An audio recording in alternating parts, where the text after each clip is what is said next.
अस्सलाम वालेकुम। आज हम बना रहे हैं टमाटो केचप। इसके लिए हमने टमाटर लिए 4 kg, जिन्हें मैंने पीसीस में काट लिया। आपने टमाटर अच्छे वाले लेने हैं, जूसी और रेड कलर के हों वो। ये काट के तो ये मैं पोटली बना रही हूँ यहाँ। इसमें मीडियम साइज़ की प्याज, दालचीनी की 2 ये स्टिक्स हैं, 2 मोटी इलायची, ये अदरक पिसा हुआ है, दूसरा भी ले सकते हैं। ये पिसा हुआ 2 टेबलस्पून है, ज़ीरा 2 टेबलस्पून, काली मिर्च 1 टेबलस्पून, और ये लौंग है, इसमें 20 के करीब लौंग लिए हैं मैंने। इनकी पोटली बनाएंगे और हम इसे टमाटरों में डाल देंगे। पोटली डाल दी है टमाटरों के अंदर। अब हम इसे मीडियम से थोड़ा कम फ्लेम होना चाहिए, उसके ऊपर हम इसे ढक्कन दे के पकाएंगे जब तक टमाटर गल जाते हैं।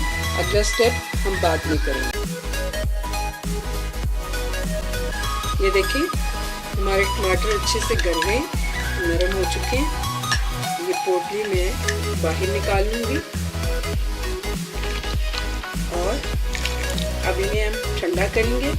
इसके बाद हम अगला स्टेप करेंगे। ये देखें हमारे टमाटर अच्छे से ठंडे हो चुके हैं। अब मैं इनको ग्राइंड करूंगी।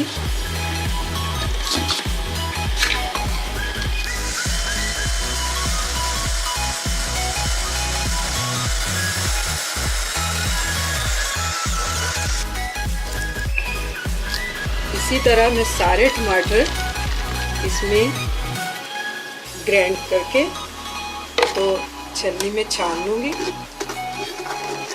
ये हमारे बीज और छिलके जो है वो स्ट्रेनर में आ जाएंगे और गूदा सिर्फ टमाटर का नीचे जाएगा, जिसे हम अगले स्टेप में बताएंगे कि क्या करना है। ये देखें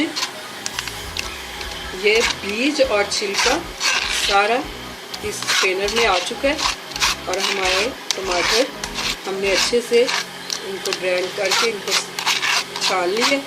अब अगला करते हैं स्टेप कि क्या करना। अब हम इसमें जो मैंने पोटली बनाई थी वो ये जो टमाटरों का निकाला है हमने गूदा, उसके अंदर ये अच्छे से निचोड़ देंगे इसको, ताकि सारा असर जो है वो निकल जाए इसके अंदर। ये देखें अब इसमें डालेंगे, ये मैंने ½ टीस्पून लिया लाल मिर्च, ये डालूंगी।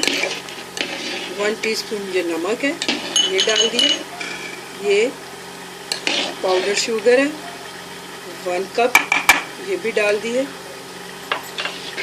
और अब इसमें 1 कप सिरका है, ये भी ऐड कर दिए। मिक्स करके हम इसे अच्छे से मीडियम फ्लेम पे पकने के लिए देखें। केचप रेडी हो चुकी है, कोई फूड कलर नहीं इसमें यूज़ किया और ये इतनी गाढ़ी बन गई है। जब इसे प्लेट में डालें तो ये ऐसे दिखे कि इधर उधर बिल्कुल नहीं जा रही, इसका मतलब है ये तैयार। आप इसमें शुगर, मिर्च और नमक अपने अकॉर्डिंग टू टेस्ट यूज़ कर सकते हैं। मैंने भी इसमें 1 कप शुगर और ऐड की थी, तो आप भी अपने टेस्ट के हिसाब से इन चीज़ों को डाल सकते हैं, लेकिन सिरका इसी मिकदार में डालेंगे। मेरी रेसिपी को लाइक कीजिए, शेयर कीजिए। अल्लाह हाफिज़।